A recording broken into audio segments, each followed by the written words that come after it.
you, Sir Jess. May hapon! The one I have, you want me? May hapon! Okay, so much better. So, sa liwat, no? Imbiyak sa namang opisina sa W26. Headed sa aming Regional Director, Attorney Sixto P. Rodriguez Jr. And also sa aming Head sa Field Office, Ma'am Amalia Mudipa. I am Janine Magbanwa, the Doli Tupad Focal Person here in the Lone District of Iloilo. Ako na gina-welcome sa aton nga Doli Tupad orientation this afternoon. So aside from the orientation later on, may ara man kita nga contract signing. So please listen carefully kay basi magperma ka mo nga hindi man ka mo qualify sayang. Okay? So, gamay lang ni ka-chimpo, pero kay subo nga ako natingog, no? Medyo nalula ka kinasanagan, nagkandapat kami sa orientation. And a separate wash. So, ang ato subong funding, no? Sa inyo subong nga batch, sa mga maswerte nga tupad beneficiary, no? Ang atong funding through the effort gifts, ang atong nga pinalangga nga Congresswoman, no other than Congresswoman Jam Baron. And of course, nagpasalamat man kami sa office ni Kong Jam, sa tanan na team nga nagbulig para mag-facilitate sa submission sa atong dokumento. Sa mga barangay officials, madamo na salamat. Kung hindi tungod din sa ila, wala kita din subong hapon para sa atong orientation. So, gusto ko nga subong magkandak sa orientation, pero ang ako nga tingog, no, basig madulat. So, at this point, no, ihatag ko, isa sa amon assistant, labor inspector, Ali 2, Labor Employment Officer 2, at the same time, the Tupad Coordinator, previous dati Tupad Coordinator na nag-handle din sa Lone District of Iloilo, siya ang mag-conduct sa inyo sa orientation. Let's welcome Ms. Marjel Falel.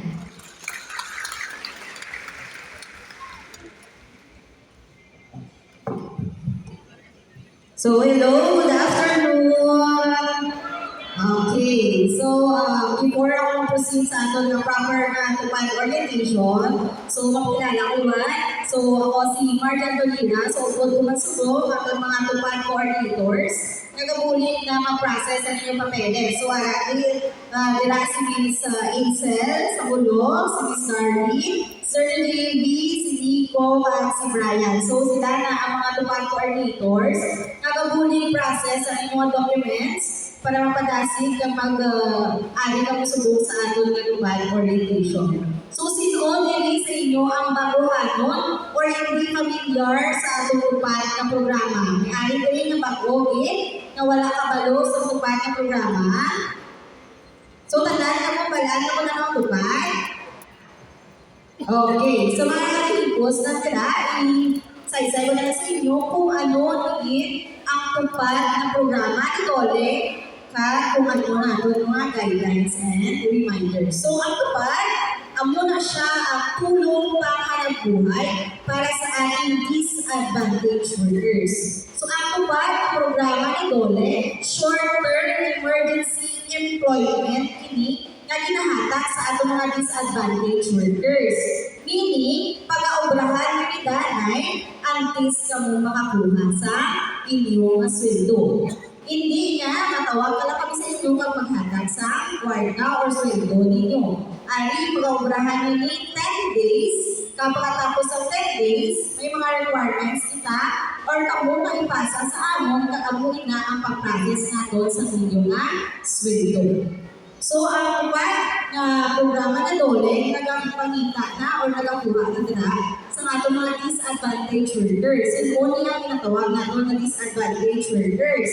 So, sila ni ang mga atong mga underemployed, atong mga self-employed, mga itong mga seasonal workers. Kapag saan mo kinanglan nila obra, kagong saan mo makakwenta na sila mga obra, ang mula na sila makasweldo, o makasabay sahin sa mga gawa-gawa nila kapag gastusun sa sinadlaw. So, kinanglan na nila sa atong kapulig or benepisyo na mahatag sa gobyerno sa ila. So, atong natupad ni minimum na is 10 days and maximum is 90 days. So, dili sa atong mga batch, ipili natin ang 10 days of work para mas madamo pagit ang mahatagan kag makakuha sa benepisyo nga makuha sa mga tupad beneficiaries nato. So, ginatawag mo na nga tupad beneficiaries. So, ano yung bala ang benepisyo nga makuha ninyo sa tupad na programa? So, may tatlo na kabilog nga makuha ninyo sa atong tupad na programa. Una-una nila ang inyong sweldo. So, ang sweldo sa tupad nato ng programa, nasunod nato nila sa highest na minimum wage sa isa ka region. So, naupon kita sa Region 6. So, ang Region 6 may ala kita ng minimum wage na 480 pesos. So, sa pulo nito kadlaw, obrahan ay 4,800 na ang makuha ninyo nga sweldo. So, next naman, yung benepisyo kung makuha ninyo, amo na ang nasuksok na subong. Inatawagan natin nga PPE or ang inyong matupad na uniform. Personal Protective Equipment. Ginatira. Isa na ka-long sleeve at isa ka bulga. So, sa pulo ninyo kaadlaw, obrahan na sa ating tupad na programa, amo ina ang inyong masuksugon para makinandaan ka mo namon nga sa layo pa lang nga kamo ang amon nga benepisyaryo sa tupad. So, sa pulo nga daw, amo na na inyong liwat-liwat ka sukso.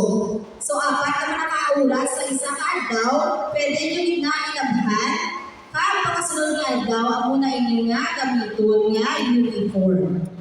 Next naman ang benepisyo, amo ang inyong nga insurance. Inawtawagan nato nga Group Personal Accident Insurance. So, ang mga benepisyaryo, palibay ng benepisyaryo, ang inyong mga ngalan, ipasa na namon, at ipa-enroll ka mo namon sa GSIS nga G5 Insurance. Covered ka mo for 1 year. So, July 2024, subo, mag-expire pa na July 2025. Hindi porket kapulong adlaw lang yung obra, pulong adlaw lang kami insure. Pwede nyo kita magamit ang atong insurance in kaso por kaso may accident din na matagol sa inyo. Kami tuwa, kita nakuwaon sa atong insurance. Medical reimbursement, death claims. Sa medical reimbursement, kaso por kaso, lahat naman din ang pangayo ha, sa mga obra mo nila na aksidente ka mo. So, nagpa-hospital ka, may gingasto ikaw. Ang maximum na ihata ng GSIS sa imo is 5,000 pesos. Ang minimum na mahatag niya, depende kung pila ang amount sa resibo mo. Ang ato naman requirements sa pagkuha sa insurance, sa medical reimbursement ato, una-una, diraan yung photocopy sa inyong valid IDs, kaya inyong tupad ID. Ang tupad ID, kami nasa dole ang nag-obra.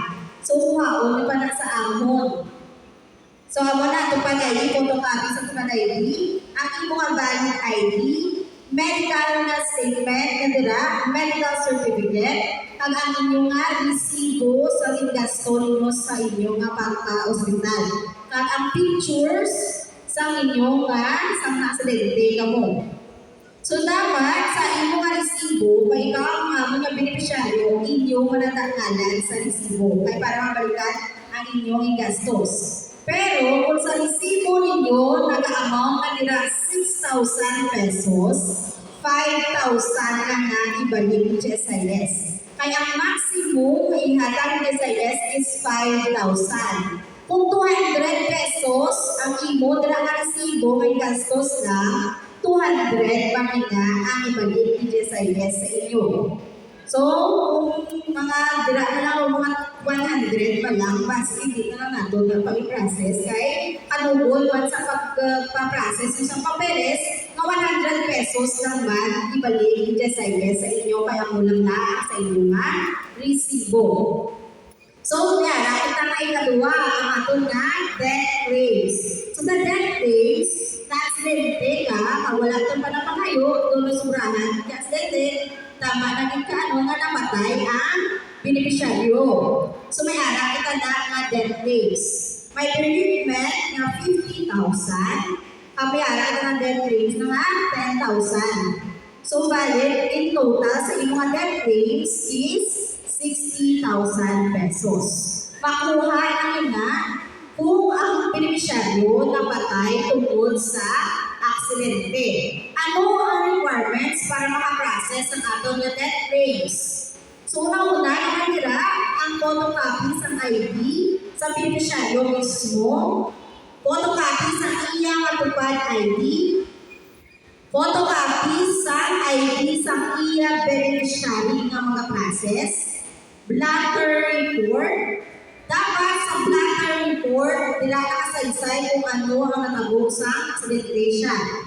At sa blatter report, wala dapat na may mga under ka sa intoxicating liquor or provoke sa aksidente. Kaya kung makita nila sa inyong blatter report na hubog ka sa aksidente, hindi pagpatuloy ni GSIS ang inyong application sa insurance. So, malugon to sa pag-process. So, ang ginabato ng GSIS para sa death claims, ang blatter report na stable yung mga kaminsaron sa na-aksidente ka. So, kinanglan na natin ang pictures mismo. Kung diin ka na-aksidente, but yung pictures, parte sa lawas mo nga apektado. So, amo na ninyo nga, tatlong benepisyo makuha. Una-una, ito nga, sweldo, PPE, kaya ninyo nga, insurance. So, klaro na sa benepisyo makuha. Okay. Next. So, sa dole tupad, wala na kita na ipapag-gusto listahanay. So, may limitasyon man kita sa pag-listahanay sa aton ng mga beneficiaryo. So, may ara kita na ang qualification ka disqualification. So, unahon mo na kung ano ang qualification. Paano mo naging tupad beneficiaryo? So, una-una, nagakuha kami sa tupad 18 years old and above. Dapat sa pag-listahanay wala naka-18 na siya ang bata, teenager na nakalista. Pero